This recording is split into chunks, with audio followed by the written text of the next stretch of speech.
श्री हनुमान जी महाराज की जय। श्री रामचरितमानस से आगे की ओर बढ़ते हैं। वन की बात है, जब भगवान श्री रामचंद्र जी 14 वर्ष के लिए वन में जा रहे थे तो तुलसीदास जी कहते हैं, आज भी जिसके हृदय में स्वप्न में भी लक्ष्मण सीता राम तीनों बटोही आ बसें, वह भी श्री राम जी के परम धाम उस मार्ग को पा जाएगा जिस मार्ग को कभी कोई बिरले ही मुनि पाते हैं। और कह रहे हैं, तब श्री रामचंद्र जी सीता जी को थकी हुई जानकर एक बड़ का पेड़ दिख गया, वहाँ ठंडा पानी पीकर उस दिन वहीं ठहर गए। फिर कंदमूल फल खाकर रात भर वहीं रहे। प्रातःकाल स्नान करके श्री रघुनाथ जी फिर आगे की ओर चल दिए। सुंदर वन तालाब पर्वत देखते हुए श्री रामचंद्र जी वाल्मीकि जी के आश्रम में आए।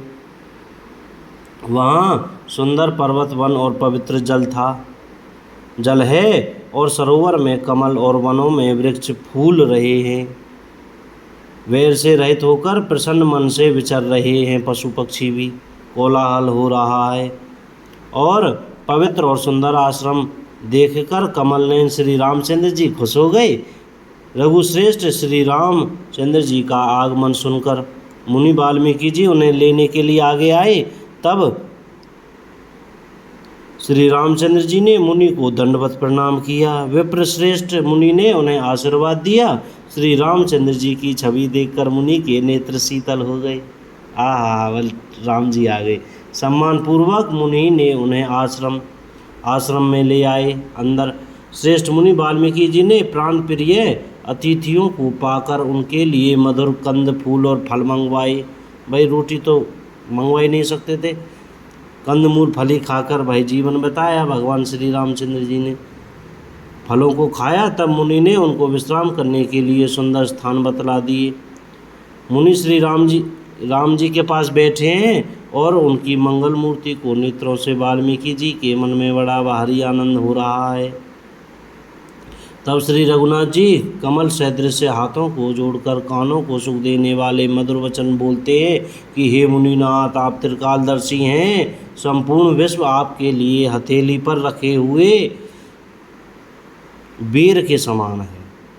प्रभु श्री रामचंद्र जी ने ऐसा कहकर जिस प्रकार से रानी कैकेयी ने वनवास दिया वह सब कथा विस्तार से सुनाई और कहा, पिता की आज्ञा का पालन, माता का हित, भरत जैसे स्नेही एवं धर्मात्मा भाई का राजा होना, मुझे आपके दर्शन होना, यह सब मेरे पुण्यों का प्रभाव है। हे मुनिराज, आपके चरणों का दर्शन करने से आज हमारे सब पुण्य सफल हो गए, सारे पुण्यों का फल मिल गया। जहाँ कोई भी मुनि उद्वेग को प्राप्त न हो, क्योंकि जिनसे मुनि और तपस्वी दुख पाते हैं वे राजा बिना अग्नि के ही अपने दुष्ट कर्मों से ही जलकर भस्म हो जाते हैं। और कह रहे हैं, ब्राह्मणों का संतोष सब मंगलों की जड़ है और भूदेव ब्राह्मणों का क्रोध करोड़ों कुलों को भस्म कर देता है। ब्राह्मण इतने खतरनाक होते हैं भाइयों, ध्यान से सुनते रहें। पर मैं ब्राह्मण नहीं हूँ, माफ़ करें। जय श्री सीताराम। और क्या कह रहे हैं, ऐसा हृदय में समझकर वह स्थान बतलाइए जहाँ मैं लक्ष्मण और सीता जी सहित जाऊँ और वहाँ सुंदर पत्तों और घास की कुटी बनाकर हे दयालु कुछ समय वहीं निवास करूँगा।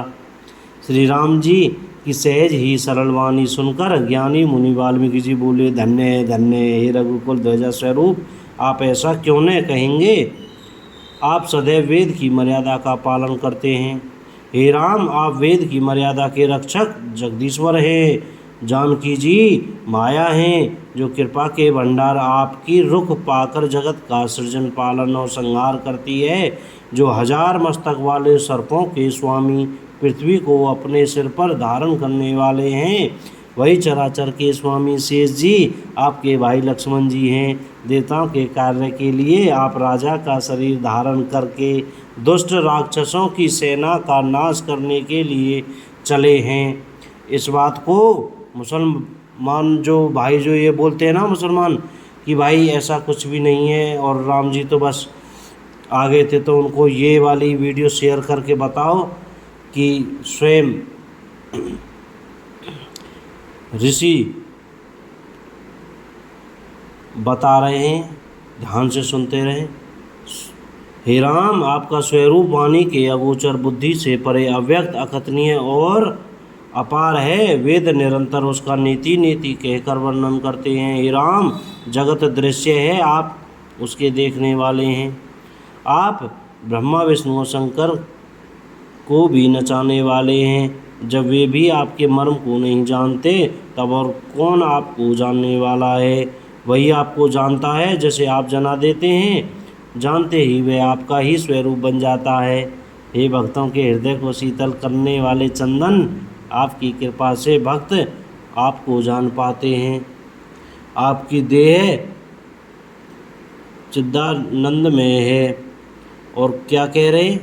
आपने देवता और संतों के कार्य के लिए नर शरीर धारण किया है। और कह रहे हैं, प्रकृति के तत्वों से निर्मित देह वाले साधारण राजाओं की तरह से कहते और करते हैं। हे राम, आपके चरित्रों को देख और सुनकर मूर्ख लोग तो मोह को प्राप्त होते हैं और ज्ञानी जन सुखी होते हैं। आप जो कुछ कहते करते सब सत्य उचित ही है, क्योंकि जैसा स्वांग भरे वैसा ही नाचना भी तो चाहिए। जैसा स्वांग भरे। इस समय आप मनुष्य रूप में हैं, अतः मनुष्योचित व्यवहार करना ठीक ही है। आपने मुझसे पूछा कि मैं कहाँ रहूं, परंतु मैं यह पूछते सकुचाता हूँ कि जहाँ आप न हो वह स्थान बता दीजिए, तब मैं आपके रहने के लिए स्थान दिखाऊं। मुनि के प्रेम रस से सने हुए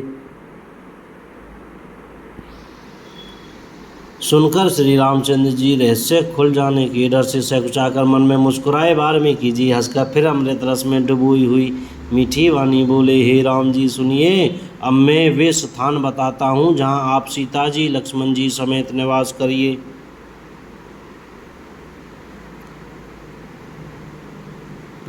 करिए, जिनके कान समुद्र की भांति आपके सुंदर कथा रूपी अनेकों सुंदर नदियों से निरंतर भरते रहते हैं।